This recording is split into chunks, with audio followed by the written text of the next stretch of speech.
How's it going, everyone? Welcome back to CNC Auto Works. It's been a while since we dropped a video. What we're going to do today is we're going to build a 393 stroker for a 69 fastback build, dubbed the castback, and we're going to show you how. On this channel, you ain't going to get the fancy crap that you see on all these other channels, the editing, the music, the nuts, bolts, and flowers, and all of it. But what you are going to do is you're going to gain the confidence to do what we do, because if we can do it, anybody else can too. Now to get started, what we got here is a 351 Windsor based block. It's board 30 over. We just got it back from the machine shop. We got the cam bearings installed.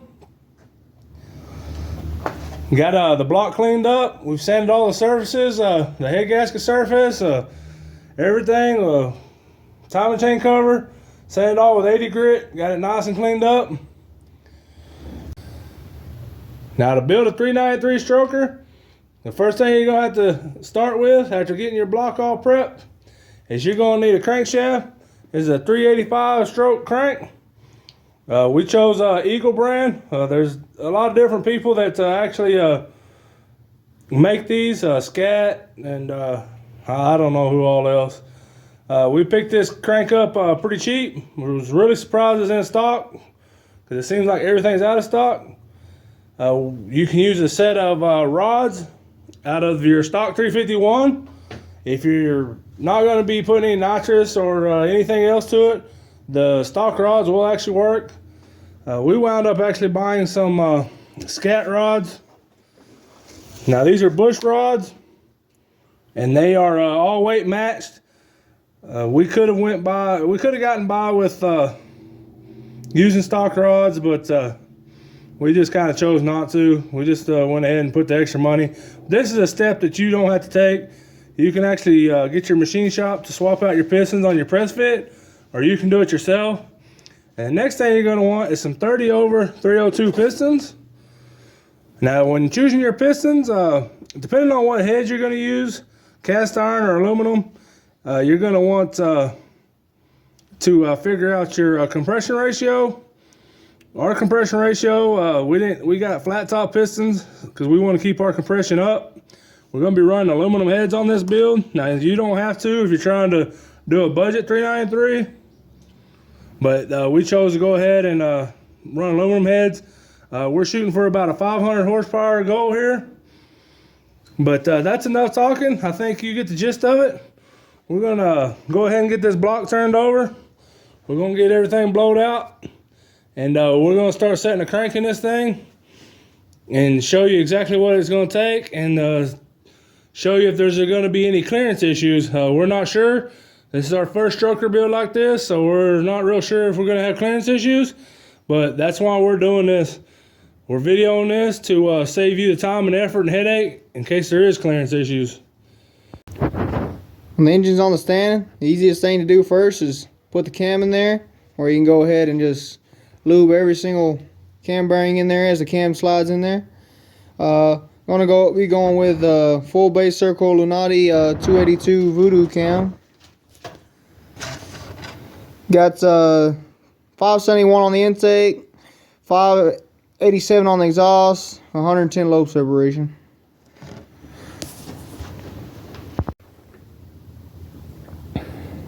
Now that you got your cam in there, you're going to want to put your main bearings in there, grease them up, and you get ready to throw your crank in there. Now that the crankshaft's in there, you're going to want to torque it to 100 foot-pounds in 2 sequences, 50 foot-pounds, and you can go ahead and go over there to 100 and strain yourself, or you can go ahead and just use the impact, give it 3 good ugga-duggas, and call it good. I wouldn't recommend that, but if you want to get it done, it's a good way to do it. Now that the crank's torqued, you're going to want to oil your cylinders up, and then you're going to want to go over here and put your pistons together. And then after you put your pistons all together and put the rods on the pistons and rings on the pistons and everything, you're going to want to use one of these ring compressors. These work best than just the compression kind. These solid type seem to be the easiest to work with. And then you just slap all your pistons in there. Forgot to mention when installing your pistons to clock your rings. If you don't know what that means, it means don't let the ring gap line up on all your rings. You want to kind of space them out and clock them. Now that we've got all the pistons in the block, we're going to go ahead and torque the rods. These rods, Scat recommends torque them at 45, and I actually think that's the torque of the stock rods too. And after you get them torqued, you're pretty much your short block is complete, other than the timing chain. We got the rods all in and torqued down. We've already ran into a little bit of a problem.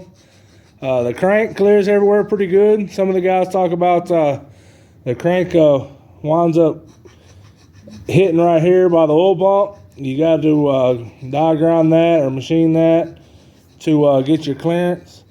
We got exactly 60 thousandths there. As long as you got around 60 to 80 thousandths of clearance in between all the moving parts, you should be all right. If you're using a set of stock rods to make this build even cheaper, you probably are going to run into a little bit of an issue here running the studs, because you got rod studs instead of rod bolts. And then you also run into an issue back here. It kind of gets tight, I think. But the issue that we ran into is the skirt is actually hitting the counterweights of the crankshaft. So what we're doing is we're just filing it to give it 60 thousandths of clearance. Just got a hand file, kind of filing the piston. The little edge here. Now a lot of guys are kind of nervous about doing this because it takes material off and these pistons are weight matched. But we're not taking off enough to cause any harm. I mean, we're probably only going to be wrapping this engine at 6,500, and I don't think it'd be an issue. And only time it'd be probably an issue if you're going to go over 6,500 RPMs, and then you're definitely going to not be comfortable with taking any kind of material off and get the balance, the weight matchness of these off. If you want to spend the extra money and get stroker pistons that don't got the skirts on them, you can do that, but we like to be a little cheap. So we got regular 302 pistons, and we also like to have a little extra skirt. Really don't like them pistons that have that little hacked off skirt. But that's the only issues on this build, guys. I want to thank everybody watching. Stay tuned for part 2 when we turn this thing into a complete engine. Until next time, guys, we'll catch you later.